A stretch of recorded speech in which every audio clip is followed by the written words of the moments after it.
Price எல்லாம் காவல் காக்கரோட உவமையை இயேசு ஏன் பயன்படுத்தினார் என்பதை பார்க்கலாம். ஆலயத்தின் அழிவு, உபத்திரம், கள்ள மெசியாக்கள் அவ வருகை, அத்தோடு கூட தன்னுடைய வருகையை கொடுத்து இயேசு தம்முடைய சீஷர்களுக்கு எச்சரித்தார். இவைகள் எப்போது சம்பவிக்கும் என்று சீஷர்கள் இயேசுவிடம் கேட்டபோது இயேசு அதை சம்பவிக்கிறதுக்குரிய நேரத்தையும் அதாவது காலத்தையும் குறிப்பிடவில்லை. மாறாக காவல் காக்கருடைய உவமையை கூறி பதிலளித்தார். மார்க் 13 அதிகாரம் 33-37 வசனங்கள். இது ஒரு பயணத்தில் செல்லும் வீட்டின் உரிமையாளரை போன்றது. அதாவது அவர் புறப்படுவதற்கு முன்பு தன்னுடைய வேலைக்காரர்களை வீட்டை கண்காணிக்கும் பொறுப்பில் வைக்கிறாரு. ஒவ்வொருவருக்கும் ஒவ்வொரு வேலையை கொடுக்கிறாரு. விசேஷமாக வாயிற்கா காக்கிற, அதாவது தன்னுடைய வாசலை காக்கிறவனுக்கு ஜாக்கிரதையாக இருக்கும் படிக்கும், அவன் திரும்பி வரும் வரை காத்திருக்கும் படிக்கும் சொல்கிறாரு.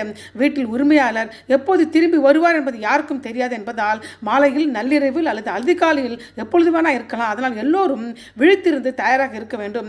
எனவே அவர் திடீரென்று வரும்போது அவர்கள் தூங்குவதை அவர் காண மாட்டார். இயேசு ஒரு முக்கியமாக அறிவுறுத்தலிருந்து உவமையை முடிக்கிறார். என்னவென்றால், நான் உங்களுக்கு சொல்லுகிறதை எல்லோருக்கும் சொல்லுகிறேன், விழித்திருங்க என்று சொல்லி இந்த உவமையை முடிக்கிறாரு. வீட்டின் சொந்தக்காரர் இயேசுவை குறிப்பிடுகிறது. ஏனென்றால் இயேசு தற்போது பரலோகத்துக்கு சென்று விட்டார். அங்கிருந்து கட்டாயமாக திரும்பி வரப்போகிறார். இரண்டாவது வீடு உலகத்தில் வளரும் தேவனுடைய ராஜ்யத்தை அடையாளப்படுத்துகிறது. உவமையில் உள்ள ஊழியர்களைப் போல ஒவ்வொரு விசுவாசிகளுக்கும் தேவனுடைய ராஜ்யத்தில் பங்கு அல்லது பணி வழங்கப்படுகிறது. அந்த பணியில் என்னவென்றால் கீழ்ப்படுதலுடன் பரிசுத்தலுடன் வாழ்தல், அன்புடன் மற்றவர்களுக்கு சேவை செய்தல், சுவிசேஷத்தை பகிர்ந்து கொள்ளுதல், ஆவிக்குரிய வயங்களை பயன்படுத்துதல்.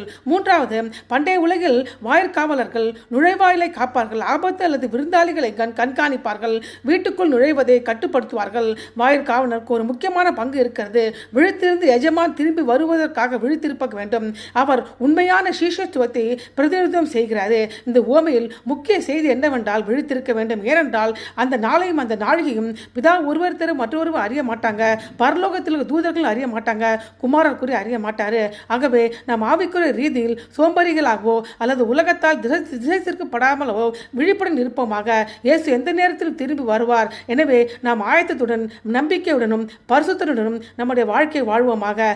ஆமென்.